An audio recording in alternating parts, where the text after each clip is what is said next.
લક્ષ્ય ન્યૂઝ, એક નજર, એક લક્ષ્ય. મહીસાગરના જમિયતપુરામાં પ્રદૂષણ ફેલાવતી કેમિકલ યુક્ત ડમ્પિંગ સાઇટ બંધ કરવા તંત્રને અલ્ટિમેટમ. જમિયતપુરા ખાતે આવેલી મેસર્સ મોરિયો એન્વાયરો પ્રાઇવેટ લિમિટેડ કંપની દ્વારા આસપાસના વિસ્તારોમાં મોટા પાયે કેમિકલનું પ્રદૂષણ ફેલાવવામાં આવી રહ્યું છે. સ્થાનિક લોકોના સ્વાસ્થ્ય અને પર્યાવરણને થતા નુકસાનને ધ્યાને રાખી આ કેમિકલ ડમ્પિંગ સાઇટને કાયમી ધોરણે તાળાબંધી કરવામાં આવે તે માટે મહીસાગર જિલ્લા તંત્રને આખરી અલ્ટિમેટમ આપવામાં આવ્યું છે.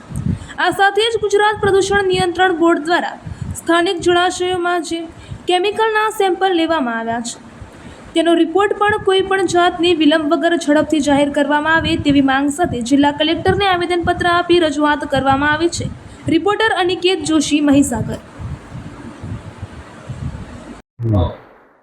ડમ્પિંગ સાઇટને લઈને આજે આવેદનપત્ર આપ્યું છે. શું છે માંગ અને શું વિગત છે? ડમ્પિંગ સાઇટ બાલાસનોરને લઈને ગયા અઠવાડિયે એટલે કે નવગામાં મળ્યા હતા મંદિરે બધા આગેવાનો, બધા જ વિવિધ પક્ષના, અને એ રીતે ત્યાં નિર્ણય કર્યો કે ભાઈ ડમ્પિંગ સાઇટ માટે આપણે આવેદનપત્ર આપવું જોઈએ. એના ભાગરૂપે આજે બાલાસર પ્રાંત કચેરીએ આપ્યું. હું તો નડિયાદ દિશાની બેઠક હતી દેવુસિંહ લેવાના, ત્યાંથી સીધો અહીંયા આવ્યો છું. અહીંયા આપવાનું હતું એટલે આજે આ બધા મિત્રો સાથે અહીંયા મળ્યા અને બધા આગેવાનોએ રજૂઆત કરી. આ બધા મિત્રોએ આવેદનપત્ર પણ આપ્યું. અને આ ડમ્પિંગ એક એવી બાબત છે કે ખૂબ ગંભીર છે, કારણ કે નિયમ પ્રમાણે એણે બનાવ્યું જ નથી. અને એના કારણે 2 વર્ષ પહેલાં પણ અહીં સંકલન ચાલુ હતું ને કલેક્ટર સાહેબ જે તે હતા ત્યારે વડોદરા આપણે બોલાયા હતા, બરાબર છે, વડોદરા તે અજમેરસિંહના ગામમાં, અને તે વખતે ઝરમરમાં આવું લાલ પાણી, દૂષિત પાણી એ બતાવ્યું હતું. ફરી એ વખતે આપણે આપણા મુખ્યમંત્રીશ્રીને લેટર લખીને આપ્યો કે ભાઈ આવી ગંભીર બાબત પણ એક એવી કંપની છે કે એમણે પાછા હાઈકોર્ટમાં જઈને આની કંઈ મંજૂરી લઈ આવ્યા છે અને આ ચાલુ છે. પણ આ ખરેખર લોકોના, ગરીબોના જાન લઈ શકે એવું આ બાબત છે ને એ અહીં ના હોવું જોઈએ. કારણ કે એક વખત મને ખબર છે રણજીતપુરા આવી કંપની નાખવા આવ્યા હતા અને તે વખતે રણજીતપુરાના 20-25 હજાર લોકો, બધા કાર્યકરો ભેગા થયા ને કંપની નખાઈ નથી.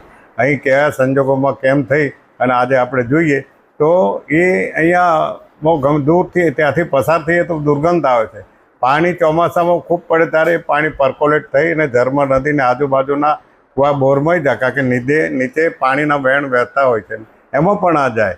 જો ધર્મ નદીમાં જાય તો ખેડૂતો છીએ આપણે, અને આપણા પશુપાલન માણસો નદીમાંથી જાય આવે, અને એ વખતે આ દૂષિત પાણીથી, આ દુર્ગંધવાળા પાણીથી, આ ક્લોરીન અને એવા પાણીથી અલ્ટિમેટમ આપવામાં આવ્યું છે. હા, આગામી સમયમાં બંધ નહીં કરવામાં આવે તો રોડ રસ્તા બંધ કરવા માટેનું અલ્ટિમેટમ આપ્યું છે. શું કહેશો?